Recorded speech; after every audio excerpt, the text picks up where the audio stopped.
Rhonda? Welcome to the Christian Indie Writers Podcast, where we inform, encourage, and support Christian indie writers on their journey toward publication, even on days when we have double. Oh, I can hear it in your headphones. So are you watching yourself somehow?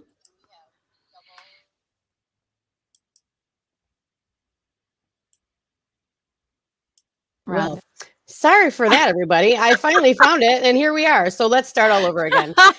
Welcome to the Christian Indie Writers Podcast, where we inform, encourage, and support Christian indie writers on their journey toward publication. I'm Rhonda Hagerman, and I write fiction and nonfiction under the pen name Dee Bowman. I'm Christina Catane, and I write Christian fantasy. I'm Jamie Hirschberger. I write short fiction under the pen name J.R. Nichols. Okay, thanks for tuning in, everybody. As you can see, we are short a host, and I'm here to make everybody laugh this morning, I suppose. Okay. So anyway, thanks for tuning in, everybody who's live, and also thank you everybody who's listening on our podcast platforms.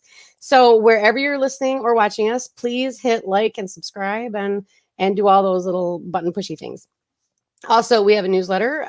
So if you go to our website, the ChristianIndieWritersPodcast.com, we have a newsletter that we would love to inform you with every week. So let's begin with finding out what our other hosts are doing today.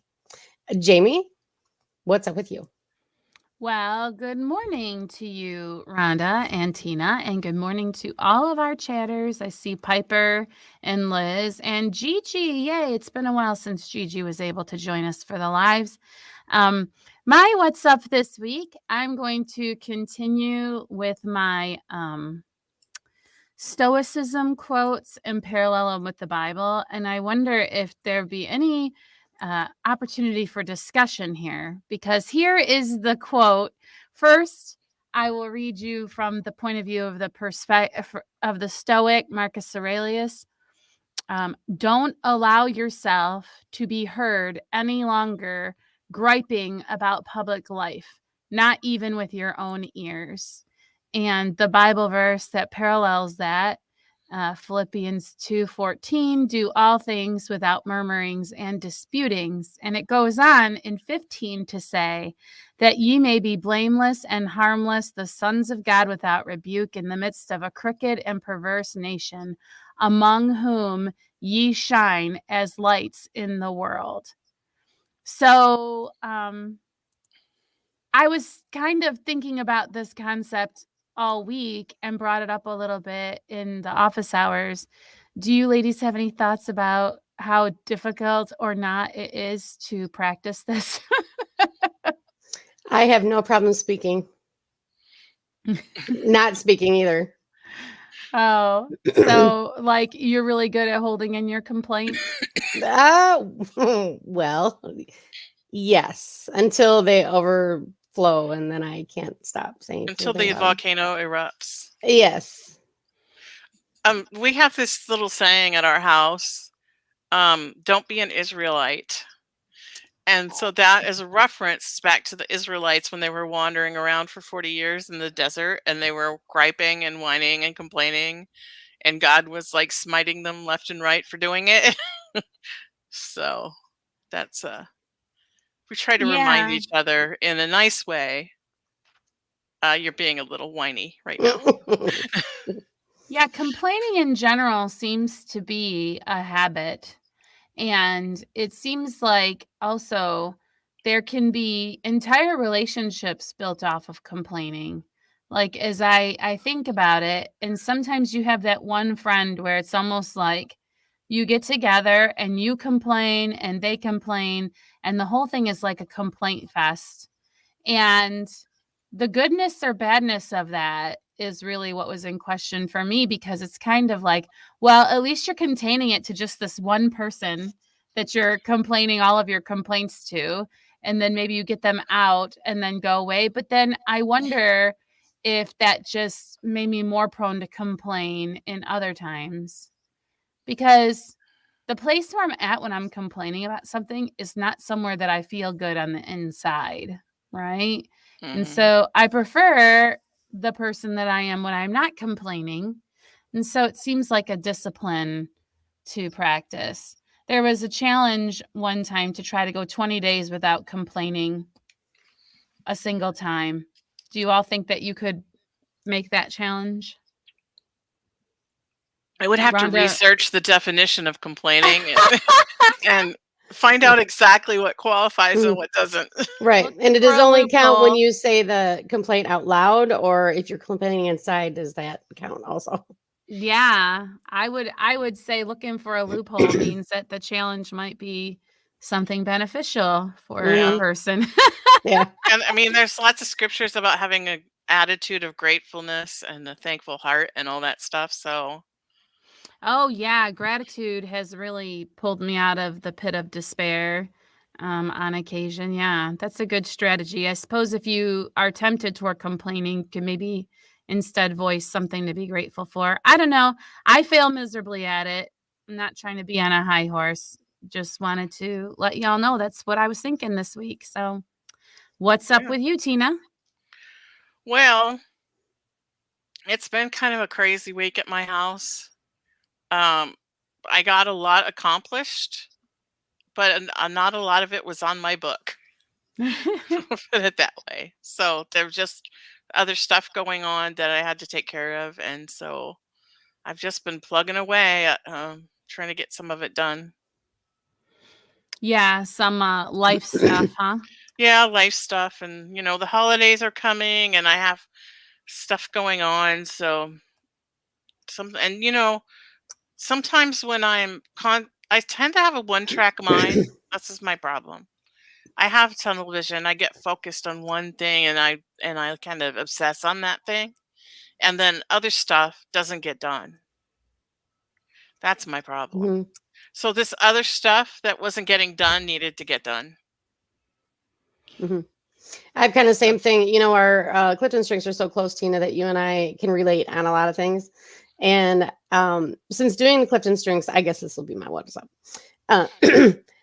My Clifton strings gave me permission to do exactly what we were just talking about. Concentrate on the things that you're good at.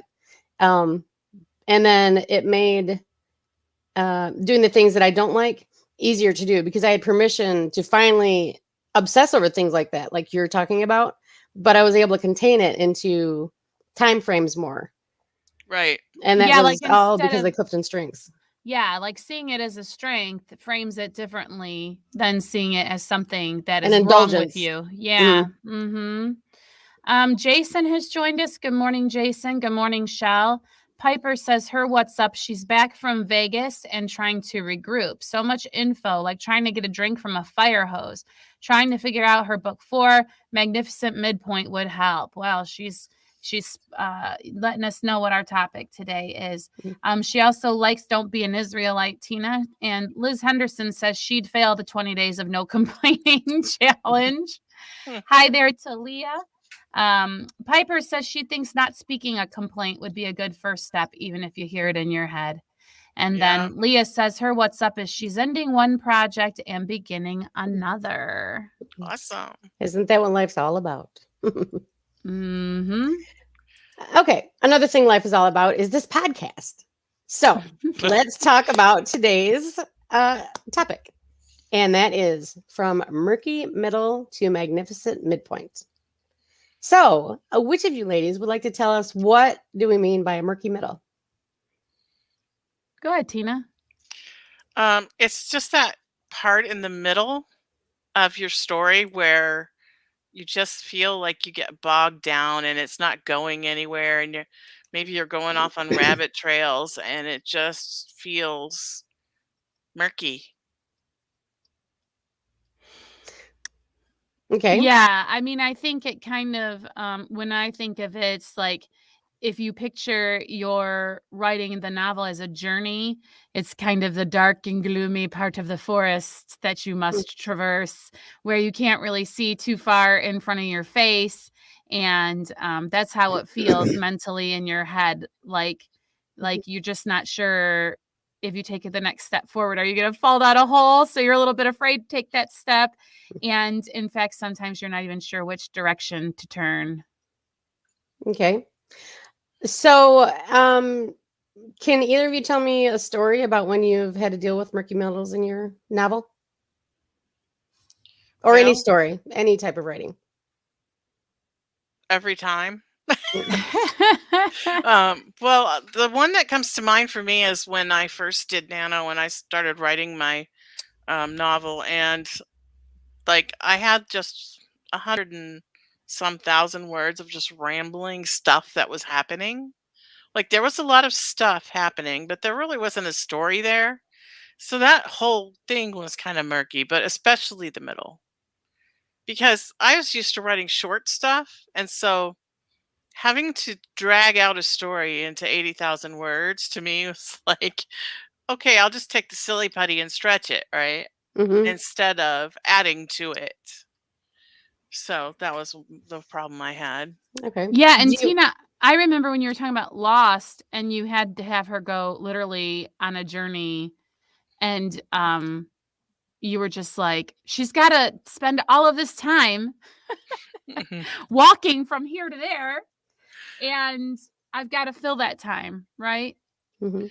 Yeah, and I was just like, nobody wants to read 20,000 words about walking through the woods. Like,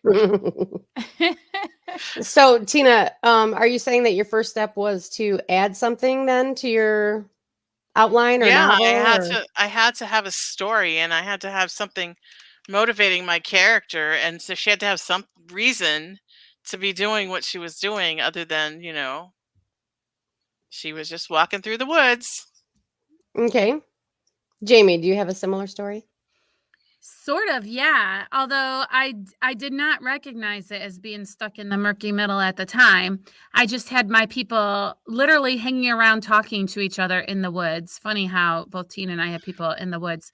And it's like I couldn't get them out of there. Like I couldn't seem to finish the chapter that would get them out of this place where they're standing around talking to each other. And I don't know if it's like because I got like writer's block at that particular point.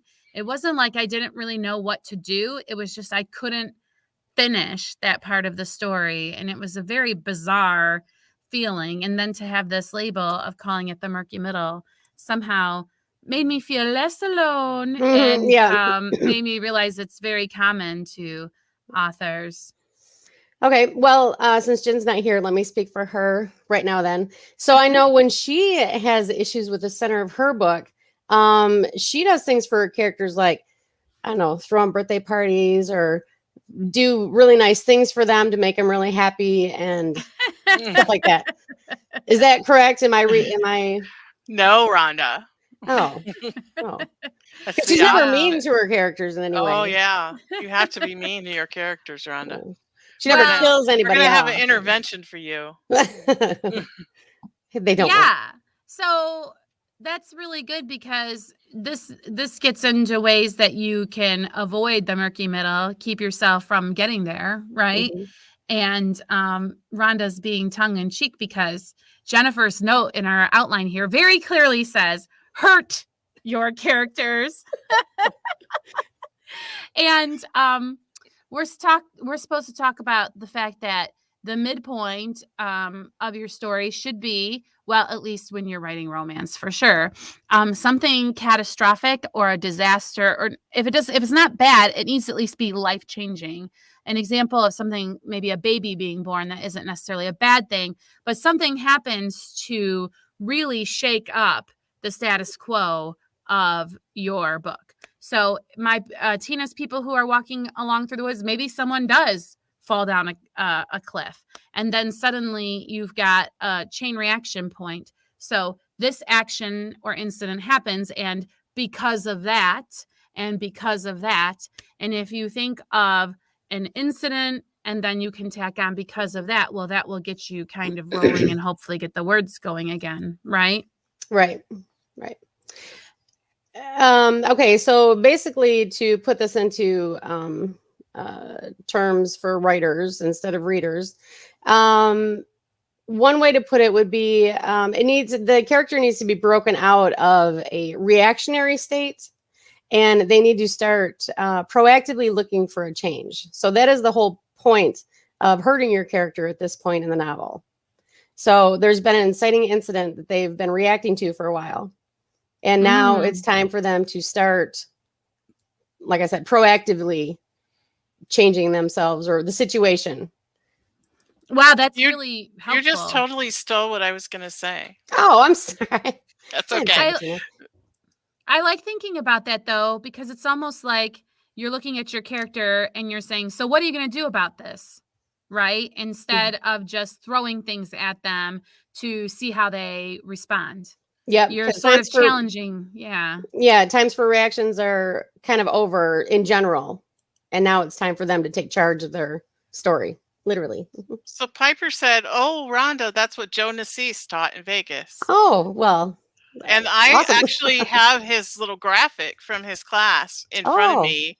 I actually took a picture of it with my phone when I saw it, because if you're doing like the hero's journey or something that's not romance, then your story structure is a little different. And so you have if you're having a 4-act structure, then from the end of Act 1 to the beginning of Act 4 is the middle of your book. So you have some kind of incident or disaster or story changing incident thing that happens at the end of Act 1.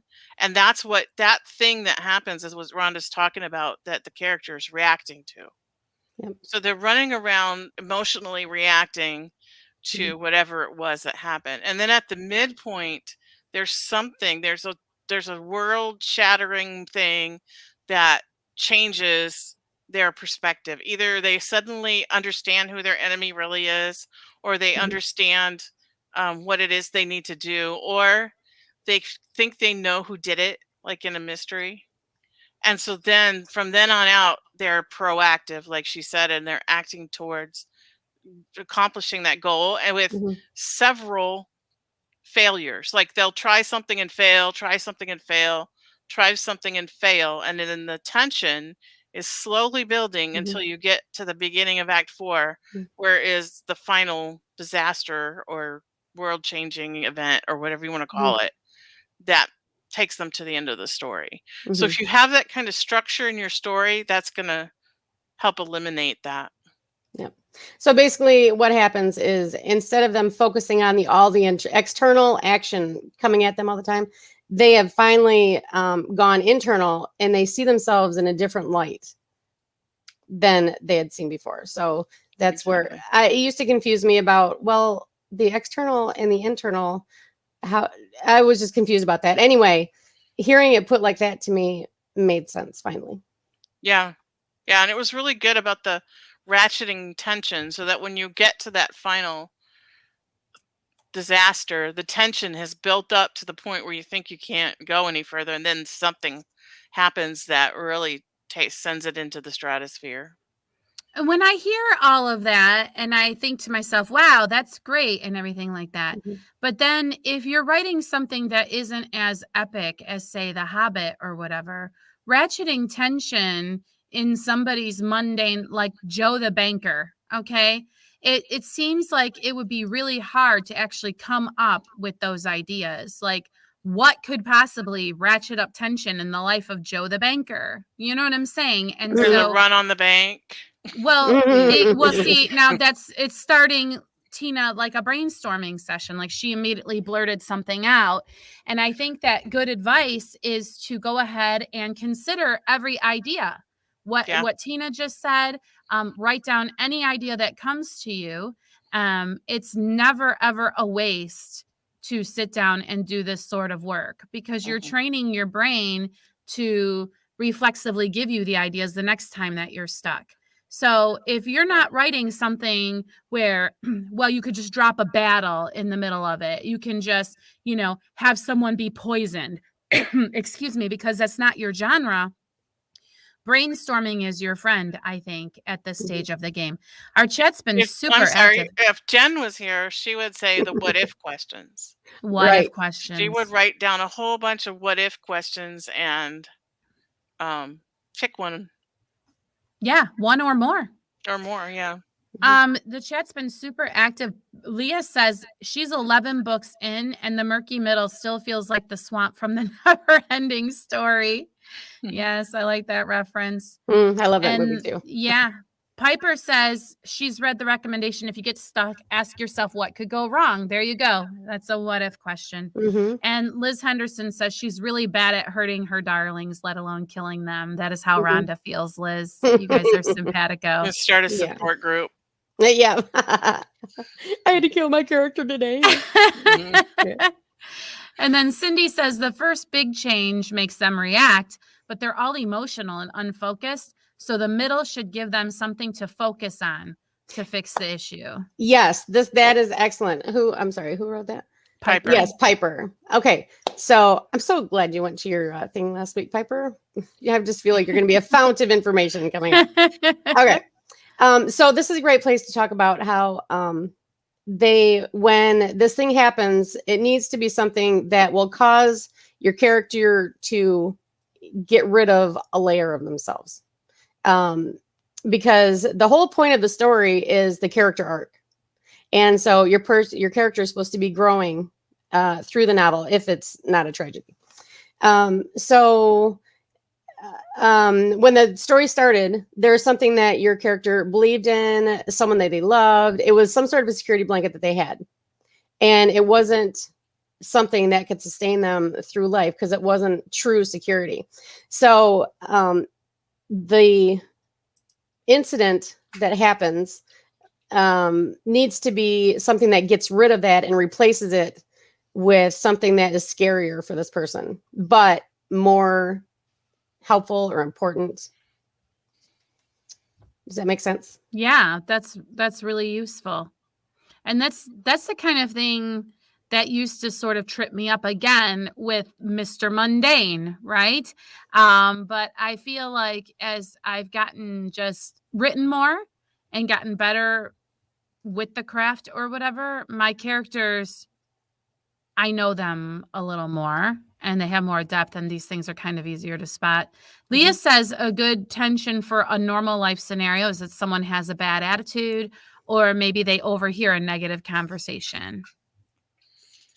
Right. All right. So, Tina, didn't you have some examples of some novels with middles? I do. I have 3 actually. The first one is Star Wars. The midpoint of Star Wars is where Princess Leia lies about the location of the rebel base, and they blow up her home planet of Alderaan. And so 3 things happen in succession and right at the middle of Star Wars. And then the Millennium Falcon comes out of hyperspace to discover that Alderaan has been destroyed, and they're caught in the tractor beam of the Death Star, and they're being pulled in. So that's the midpoint of Star Wars. And these are examples of magnificent middles, right? Magnificent middles. So you can see where, okay, now they're going to have to do something because they're being pulled in and all that stuff. So that's an example of imperiling your characters and forcing them to do something. That's why they have to be proactive to save themselves. Got it. Okay. Go ahead. Okay, so did you want to say something about Star Wars? Because I was going to move on to the next one. No, I have another suggestion for a book, so you finish yours. Okay, so Pride and Prejudice. The midpoint of Pride and Prejudice is where Lizzie has turned down Mr. Darcy's marriage proposal, and he writes her a letter explaining himself, and she suddenly realizes that she was wrong about everything about him. Like all her prejudice, her pride and her prejudice, she was prejudiced against him because of her pride. It's suddenly thrown out the window because she just didn't understand him at all, and suddenly she sees him in a different light. So go ahead. That's a pretty good normal mundane person. A letter shows up and explains things to you in a way that you didn't understand before. That's very pragmatic and realistic. It's not a tractor beam. Right. It's not a tractor beam. And so the midpoint of Harry Potter and the Sorcerer's Stone, is when Harry discovers that Hogwarts has been protecting the stone. So it changes everything, right? When he discovers that. And then from that point on, the story sends him in a totally different direction. So those are the three that I have. Okay. You had one? Yes. Okay, so I don't know how many people read The Hunger Games, but I love those books. I thought they were fabulous. Anyway, so in the first one, there's a point where Katniss is in the games, and she befriends a little girl. Her name is Rue, and what that does is it basically turns her. When she first gets, it's all confusion. All the stuff is new to her, and from the beginning of the book, you know that Katniss is someone who cares about people, individual people, and she's a rebel against the government, of course, and all that. But she's just thrown completely out of her space until she gets to the point where she meets a little girl who's also in the games. Her name is Rue, and she sort of takes her under her arm and cares for her. And what it does is it reminds Katniss what is important to her, and it's the individual people and their individual lives, and it helps her refocus her laser aim on how to get out of there and how to protect Rue. It's sort of, instead of the whole world being against her, there's this one thing that it's like a token of focus for her, basically. Like an anchor. It's like an anchor for like her. an anchor. Yeah, an anchor. Wow. Yeah. And it makes her, gives her sort of a purpose where That's what I was going to say. Yeah, kind of scanning around for like there's no meaning here. There's no, Yep. Very good. And then another one from a movie is Frozen. When Anna comes to the castle and she sees what her sister's really capable of, that changes everything for her. Yeah, and if you guys need anything from us about this topic, go ahead and speak up in the chat. How is everybody feeling now about tackling their murky middle? I know that Jason, for one, was really looking forward to this episode. It is the middle of National Novel Writing Month. Tina, I know that you have quit. Rhonda, are you in a murky middle place with what you're doing, or not so much? No, I'm not, because what I'm doing is I'm using Nano this month to finish editing a book and putting it up on Bella. And so that's already been tackled in this book for me.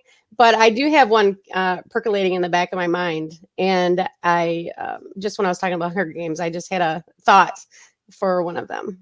So kind of to help solve your own murky middle, you kind of, yep. Yes. And I am sad to report that my Nano project is just basically a string of words. There's not really a whole big lot of plot happening.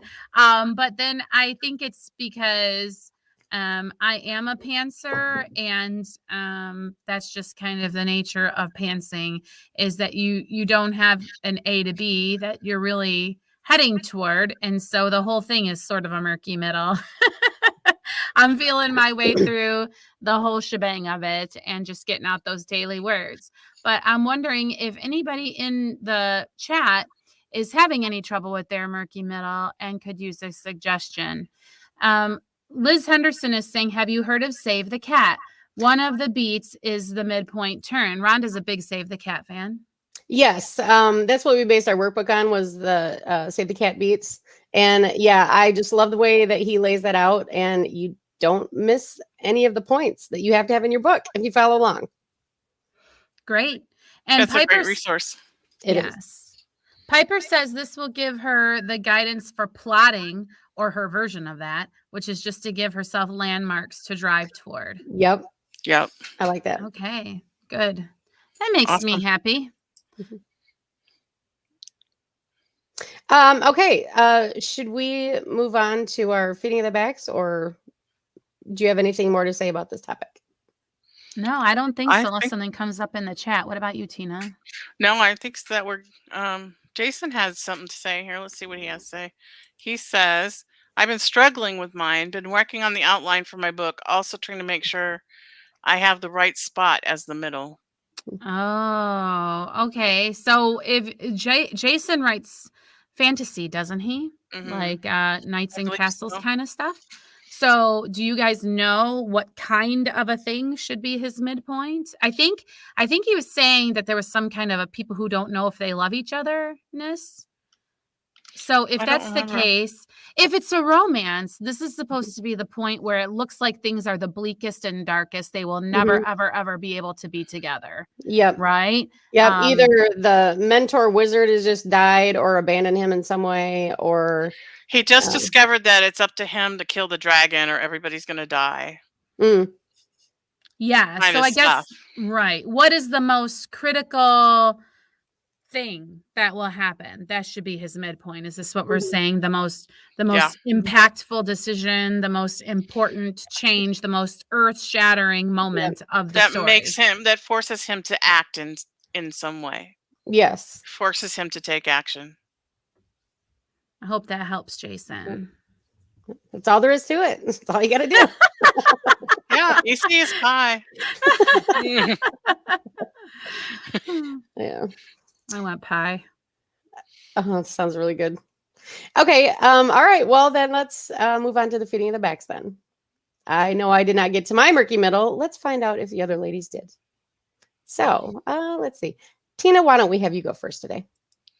Okay. Well, I just want you to know that I looked up murky in the dictionary, and one of the definitions is misunderstood. And because of deceitful or something else motives. Anyway, because of the motives, somebody's just misunderstood. So you got to know that to understand why my stories follows the prompt. You also have to know that because of my what's up, I did not complain a single bit about this prompt this week, which you guys, no one has revealed yet. This fantastic prompt that we were assigned. Right. Oh, Tina, why don't you reveal that for us? Okay. It's the case of the murky turkey. So here we go. And it's not a case. I don't know. I missed that part of it. All right, here we go. Tommy wandered over to the fence looking for stray pieces of corn the others had missed. He didn't know why they never woke him up when it was time to eat. They just all ran to get their own bellies full. The pigs were grunting at their trough, thoroughly enjoying the unpalatable slop the farmer had dumped into it. Tom turned his tail feathers in their direction to signal his disapproval. Like they would even notice with their snouts buried in yesterday's table scraps. A cow lowed from somewhere out in the pasture. Those things were eating machines. All they did was eat all day long. Tommy wished he could be a cow and never have to worry about going hungry. Their meal was always under their feet. Tommy spotted a piece of corn and hurried toward it, his gobble bouncing in a way that he imagined must be irresistible to the ladies. As a matter of fact, here came Jenny now, running toward him with all the agility of youth. She was a fine-looking hen with feathers in all the right places. He paused, turned toward her, and spread out his tail feathers to their full glory. Got to give them what they want, after all. Jenny ran right past him, snatched up the piece of corn he'd spotted, and darted away again. Tommy chased her. Whether to show his irritation or woo her, he hadn't decided. He just didn't understand these ladies. Didn't they know there was no reason to play hard to get? The sound of corn rustling against plastic drew his attention to the farmer, who was coming toward him with a feed bucket in his hand. Tommy changed directions as quickly as his plump body would allow and hurried toward the farmer. Poor Tommy. Those ladies just don't understand you, do they? Here, this will make you feel better. The farmer dumped a large pile of corn right in front of Tommy. He dug in. He was so enjoying his corn that he almost didn't hear the farmer when he said, "After all, it's almost November, and the fatter you are, the better." Oh, no. Yay. Poor Tommy. Yes, poor Tommy. What a Tommy great is misunderstood. story. Yeah, that that was is so a great good. story. I love all the agility of youth and feathers in all the right places. Well, and all you'd have to know turkeys to understand that reference, because Jenny is the name of a young hen. Oh, I was thinking Jenny O turkeys that are sold. Well, that's why they call them Jenny O. That's what they call a young hen. Oh, Jenny. okay. Everybody is wailing for poor Tommy in the comments. Yes, he's misunderstood. He Aw. just wants love and food. Mhm. Well, don't worry, he will be a guest at dinner soon enough. Right. All right. Gigi likes your hint of romance in your turkey story. Yeah. Yeah, that's what you want to call it. All right. I guess tradition dictates I go next. All right. So super short as usual, but this one I am 100% finishing today because I'm filming the Yay! story. All right. Thanksgiving is ruined, Lucy wailed. She dropped her head into her hands, and the small shoulder shudders turned into full-blown heaves in concert with the loud bawling. Dallas, who had been trying to comfort Lucy, raised his hands in surrender, slowly backed away from her, and shook his head. Having gotten Jenny's attention, he mouthed the words, "I tried," and scooted out of there. He disappeared into the family room where the non-cookers were watching the doomed football game. Jenny steeled herself against Lucy's barrage of siren-like sounds and moved close enough to pet Lucy's arm. She took a deep breath and, half concentrating on her concern for Lucy's turkey, half concentrating on keeping her eyes from rolling, she prepared to console the old woman. Just then, the door burst open and the silhouetted figure of a superwoman stood there, hands on hips, scarf flapping in the November breeze like a cape. A bomber cap. The end. Oh, That's as far as I got. But I have so much to say. Like a turkey rescue person is come. Yes. Yes. To save the day. To save the day. I love And it. what is this turkey rescue person's name? Nettie. That's what I thought. That's I love Nettie. amazing. Yeah. And I don't remember the character's name, but mouthing "I tried" and then escaping. Like see, this is what you do with characters, Rhonda. Like immediately everybody knows this person. You know what I'm saying? It's like, I'm out of here before the stuff gets too thick. I did my part. I tried. Bye. Yeah. Yeah. And those are perfect examples of like shattering moments in everyday mundane, life where, the turkey is ruined and here comes the savior and Yep. Yeah, you must finish this. We must know how the turkey is saved. Yeah. The doomed or the midpoint actually is the doomed football game. Can everybody guess that they're watching the Lions? Yes. I was gonna say. Absolutely. Yeah. Rhonda, so good. You have to post the rest later, Shell says. And Gigi also is glad that you're going to finish it. Yes. Yeah, there was a joke I heard the other day that said, like if you're going out in public, wear a Lions jersey so we won't catch anything. Right. Yes. I have to say, we didn't mention that these are unedited, so we only give positive feedback. It's not just that we're trying not to be complainers. Yeah. But we write these sprints just before we go live on the air. And in fact, if you ever want to watch me actually create mine, I stream them to our Christian Indie Writers YouTube channel. So you can watch me create my sprint before the podcast. It usually happens sometime in the 9 o'clock hour. Typically it's around 9:30ish after we've all logged on and gotten ready for the daily or the weekly podcast. Just FYI for everyone. All right. So why don't we hear what you read? Okay. And I think I needed to say that these are unedited because this is just, I didn't even know where this came from except the title of the prompt. So, okay, here we go. When Clive Mansford wrote The Case of the Murky Turkey in 1967, he had no idea the story would propel him to such heights of fame, nor did he realize how that one tale, written over a single drunken weekend while holed up in a guest room at his mother-in-law's summer house on Lake Schopenhauer, would plague him for the rest of his days. It was the only mystery the author ever wrote, in spite of clamorings from his fan base to give them another story about his famed amateur sleuth, a plucky cook named Hilary Rathbone. Clive had made the mistake of not just creating a gripping narrative with just the right amount of red herrings and plot twists. He had also managed to create one of those characters that goes on to create its own lore among the fan base. Clive tried to find success with his other stories, but while they sold well, none of his characters had the sticking power of good old Hilary Rathbone.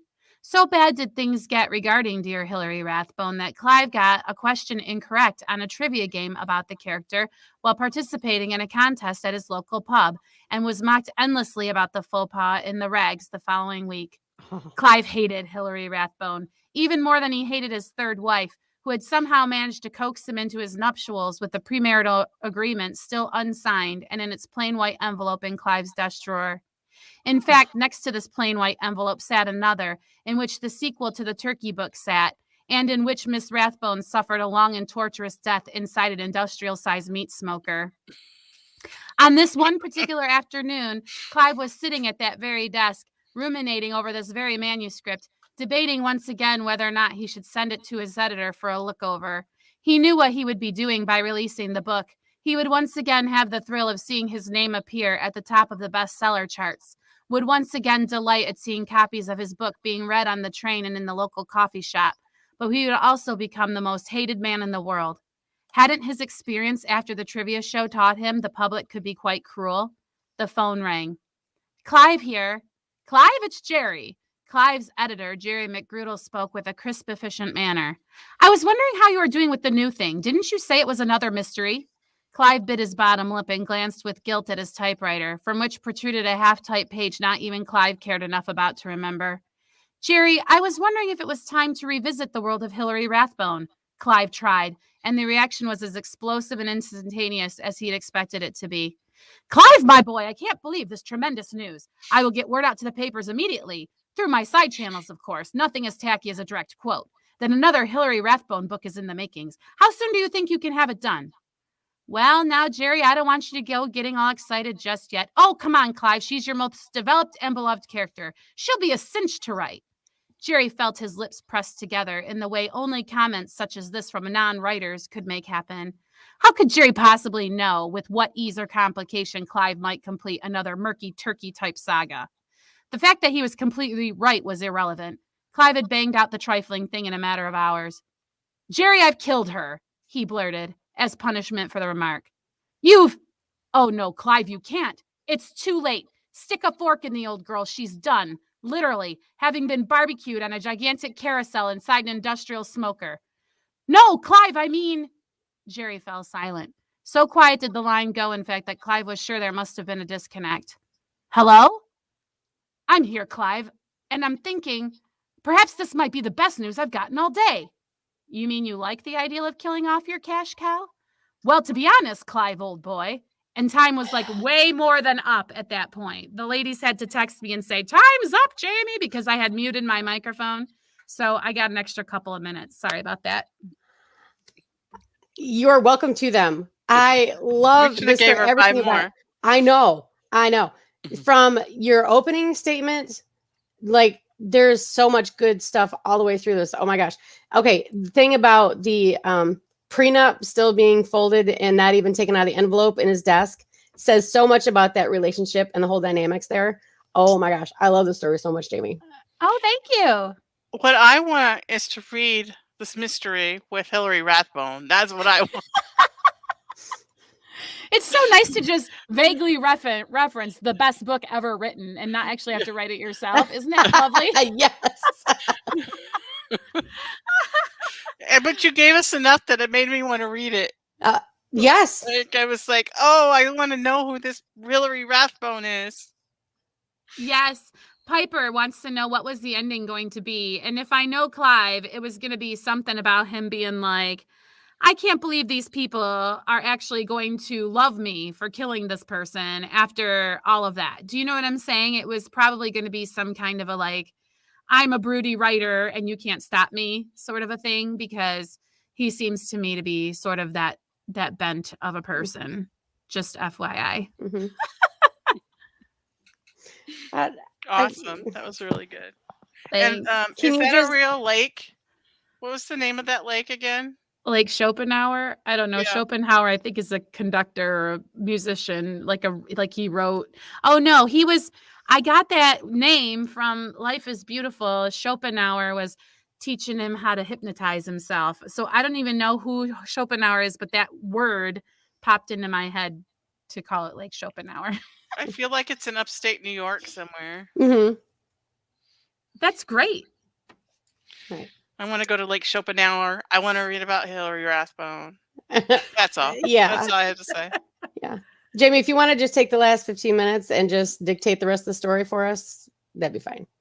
Thanks, you guys. This is very flattering. I love words of affirmation. This is my favorite part of the week. All right. Well, I guess that means we move on to our next segment, which is called What's Next? So we talked about what was up in the beginning of our podcast, and now we're going to talk about what we're going to be doing until the next podcast. So we would like to hear from you in the chat as well. So for now, Tina, what are you doing next? Well, today I am leaving to go on a retreat with my daughter. It's a women's Yay! retreat. And I am going to be stepping way out of my comfort zone because we are participating in a lip sync contest. So the theme of the whole weekend is Disney cruising. So we're pretending like we're on a Disney cruise. Like all the hotel rooms are going to have like portholes on the doors and stuff. So you had to pick a Disney song to lip sync to. So we're going to do Baby Mine from Dumbo, and we're going to dress up like elephants. And I even ordered like elephant ears from Amazon. So I have like elephant ear headband that I'm going to wear, and little gray bow tie, and these gray mittens that have pink palms. And Amber, my daughter, is going to have huge ears. And I got stuff to make a little Dumbo hat for her. And we're going to make a background on a science board of the trailer that says Mad Elephant. So I'm the Mad Elephant. So that should be fun. So I'm hoping there's not going to be many pictures, but there probably will. If you're my friend on Facebook, you'll probably see them. That's amazing. I don't know how to stop that from happening.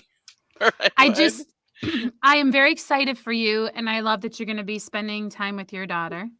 And then relevant to this present moment, it's almost lunchtime, and you said elephant ears. Why is it not county fair I really, season? really want to get my son-in-law, because they live across the street from where we're going to be, to come in and be the mouse at the end that pulls Dumbo away from his mom. I think that would be so symbolic. Mm-hmm. Yep. Anyway. Very good. Very good. What's next with you, Rhonda? What's next with me is trying to catch back up with my getting my book on Vella. On Vella. Yes, sorry.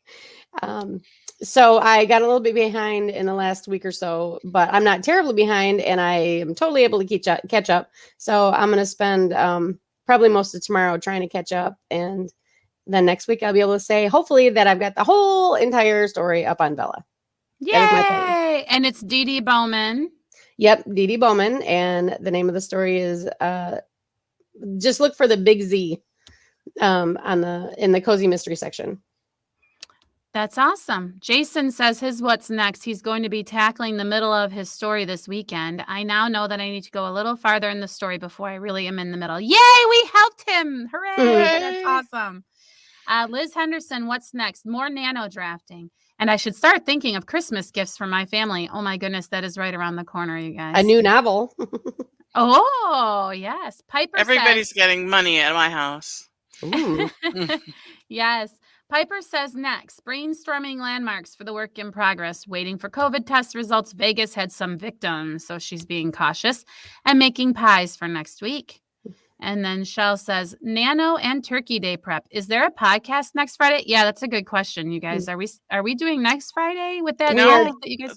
that's an announcement that we were going to make before we signed off, that we are taking next Friday off for Thanksgiving, for the American Thanksgiving holiday. And we will see you all again on December 3rd, where our topic is going to be how to write a Hallmark Christmas romance. Although we might not be able to use the word Hallmark in our title. We're still researching that. And I don't think 20 Days of Not Complaining is over. And so, no, just kidding. Actually, they had to have the meeting without me because I had to work, but they thought I wouldn't be thrilled about that topic. But I think that would actually be a fun thing to take a crack at sometime.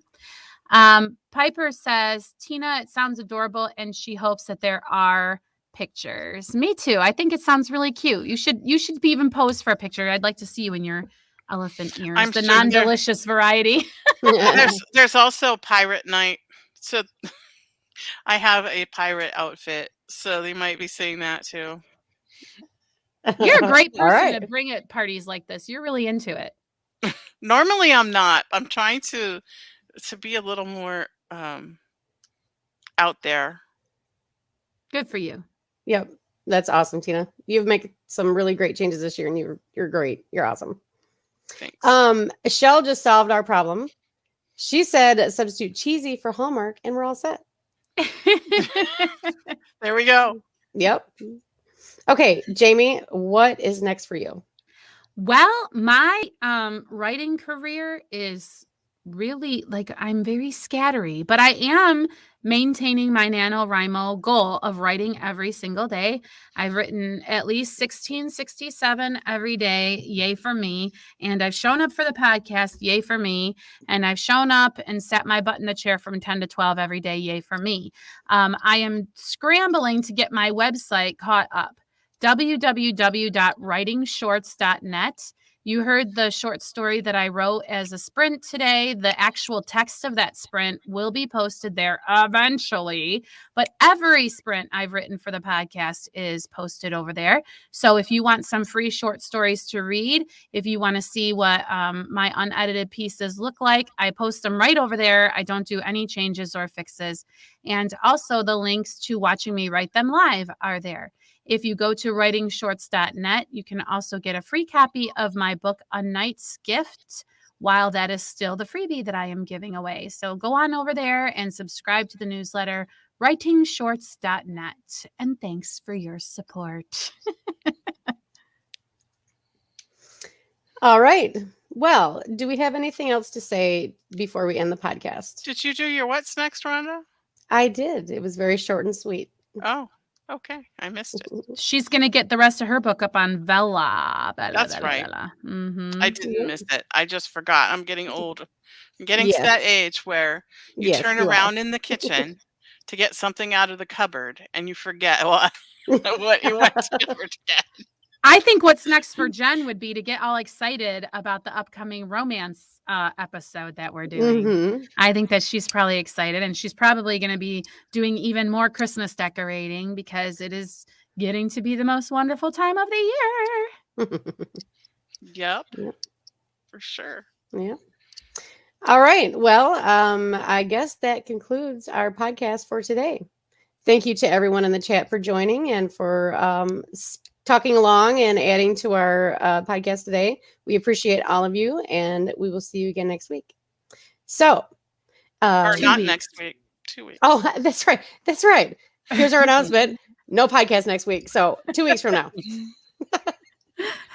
I just am so excited to see everybody again. That's all there is to it. Okay. All right. Well, anyway, so until we see each other again, may your pen be prolific, your deadlines be met, and may all of your words honor Christ. Bye.